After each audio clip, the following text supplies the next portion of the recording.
Fala galera, tudo bem com vocês? No ar mais um vídeo do canal Excelência Futebol Alvinegro, trazendo aí repercussão aí das finais dos estaduais, realizado nesse último domingo.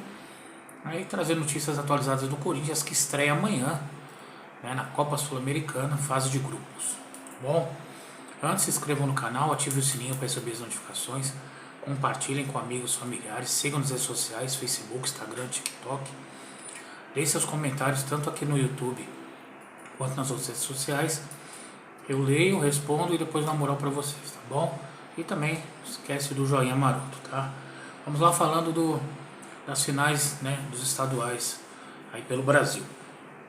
Teve rodada no sábado, E ontem teve aí a Taça Consolo, para o Botafogo, que foi eliminado, disputando a final da Taça Rio, e venceu o Boa Vista 2-0 e se sagrou bicampeão da Taça Rio. Comemoraram a volta olímpica, esse é o famoso torneio consolação, porque o que vale é o Campeonato Carioca, onde o Flamengo já colocou a mão na taça, na verdade as duas mãos, tem como se Nova Iguaçu virar o jogo.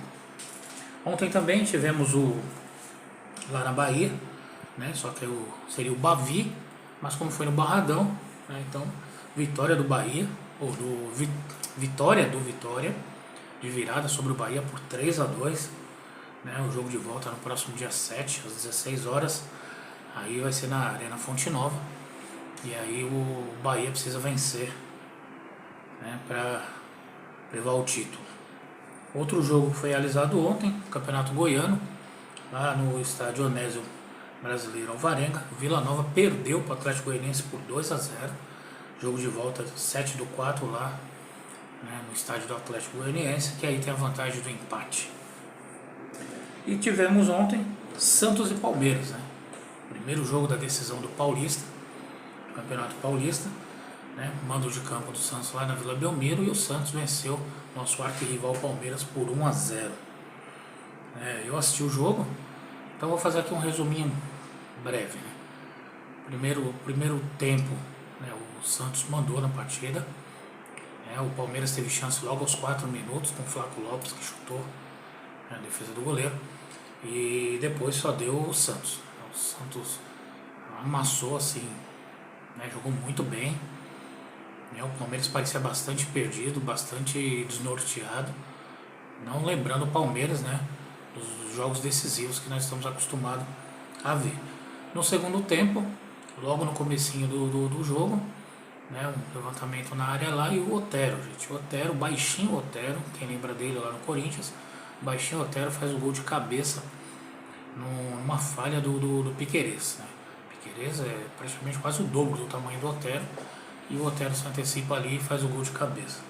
E aí depois do gol, o Santos ainda criou mais uma chance, mas aí começou da Palmeiras. O Palmeiras se acertou em campo, perdeu inúmeras chances, o João Paulo fez belas defesas, e o Abel começou a fazer suas mudanças, e o time foi melhorando, com a entrada do Rony, a entrada do Lázaro, e outros jogadores também, tendo chance. Aí o Rony perdeu uma chance, o Marcos Rocha numa pancada, em diagonal, o goleiro João Paulo fez uma bela defesa. Também no finalzinho teve uma bola lá que desviou na zaga do Santos, e enganando o goleiro João Paulo, ele acabou fazendo bem a defesa.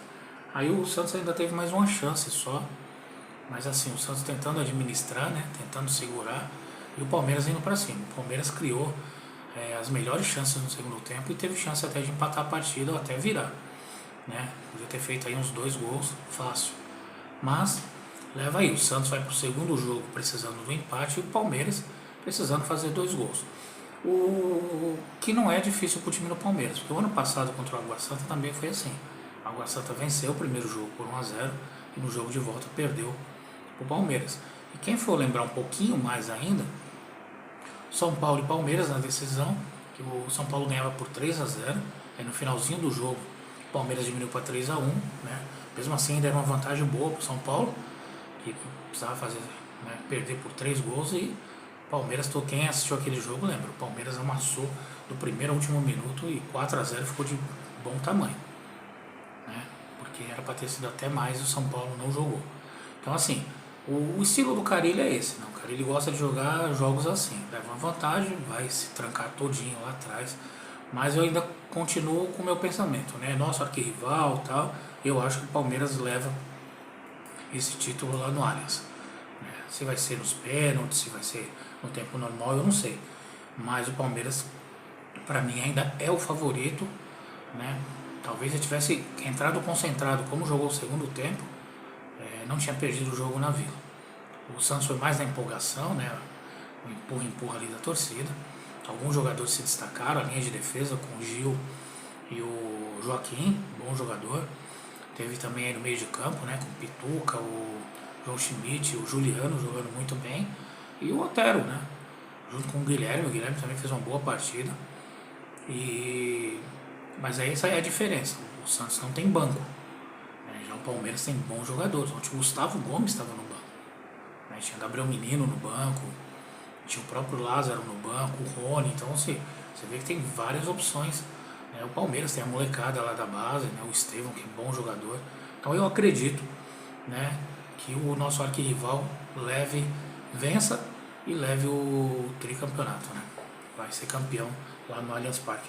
Eu não acredito que mesmo com o estilo de jogo do Carille, que é de defesa, totalmente defensivo, que vá conquistar esse título não. Então eu continuo apostando aí que o nosso arquirrival ganha, tá bom? E agora vamos falar do jogo do time do Corinthians, né? Finalizando aí os preparativos para a estreia contra o Racing do Uruguai lá no estádio Centenário de Montevidéu. O Corinthians, né, que deve viajar provavelmente amanhã. Ressaltar que assim, tem 5 jogadores que não estão sendo relacionados, né? Estão inscritos, mas não estão sendo relacionados. Um deles é o Igor Coronado, né, que vinha se recuperando aí, fazendo a transição final, só que agora, né, contraiu dengue. Então a expectativa é de uma semana de recuperação, então ele não vai estar à disposição do técnico Antônio Oliveira. Maicon, sem previsão de volta, né? O jogador que sentiu um incômodo na coxa direita, ainda no aquecimento, né, do jogo contra o São Bernardo, pela segunda fase da Copa do Brasil, e não atuou, né, e não tem previsão de retorno. Diego Palacios, esse já pode, né, até ser relacionado e ficar no banco já nesse jogo aí contra o Racing. E o Fausto Vera, que ninguém falava que tinha, não sei o que, e ele tem dores na planta do pé direito, né? Ainda não está apto para jogo, né? Voltou a treinar nessa última semana, e aí fica a critério do Antônio Oliveira. E o Paulinho, né, que chegou a jogar o amistoso contra o Londrina, esse também que estava entregue ao departamento médico, né, mais de 300 dias aí sem atuar, se recuperando aí de uma cirurgia no joelho, e aí ele provavelmente deve estar no banco de reserva na partida contra o Racing. Não deve fugir muito, gente, a escalação. Provavelmente vai ser Cássio no gol, Fagner na lateral, Félix Torres, Gustavo Henrique e o Hugo, né? No meio de campo, o Ranieri, Breno Bidon e o Rodrigo Garro. Na frente, o Uri Alberto, o Wesley e o Pedro Raul. Eu acredito que vai esse time para jogo, a não ser que ele saque, né, o Pedro Raul, e coloque o Uri Alberto ali como referência no ataque, e entre o Romero, né? O Romero, o famoso babá de lateral, poderia ajudar aí o time do Corinthians. Mas vamos ver. Eu vou ser sincero, muita gente falando aí que o empate é um bom resultado, não sei o que, mas é o seguinte, nessa competição só se classifica um do grupo. Então você vai fazer 3 jogos fora. Desses 3, um é o Argentino Júnior, que seria o adversário mais complicado. Então de 9 pontos você tem disputa, você tem que pelo menos garantir 7. Então assim, o empate seria com o Argentino Júnior e a vitória contra o Racing, contra o Nacional. Não tem o que pensar. Mas não, é isso que tem que acontecer. Tem que ir lá e vencer. Entendeu? É time que não tem tradição, é time pequeno, então você tem que ir bater na cara desses caras. Não tem que ficar tendo medo. Tudo bem que o Corinthians não é tão forte quando vai disputar essas competições, mas a gente tem que ver o quê? Que você está numa competição dessa, em que se classifica só um, você vai ter que ganhar. Porque quem garante que você vai ganhar os 9, né, 9 pontos na sua casa? Então eu já tinha falado isso na Libertadores do ano passado. O Corinthians pecava muito nisso. Os jogos que era em casa, o Corinthians estava perdendo pontos. Então assim, estreia fora, belisca a vitória. É 3 pontos. Porque o próximo jogo seu é em casa. São mais uma vitória, 6 pontos. Você já tá de boa. Porque aí depois você vai duelar com o Argentino Júnior. E o Argentino Júnior, são 6 pontos em disputa, você tem que pelo menos garantir 4. É um empate lá, uma vitória aqui. Mas vamos ver como o time vai se comportar. Eu estou na expectativa de uma vitória, né? Mas o time vai ter que jogar bola. Não adianta querer ir no empurra, achar que vai resolver as coisas no segundo tempo. Não, tem que entrar no primeiro tempo, já tentando já matar o jogo. Não pode pestanejar não, tá bom? É isso aí, galera. Fiquem com Deus, até o próximo vídeo, né? Boa segunda-feira a todos e vai Corinthians!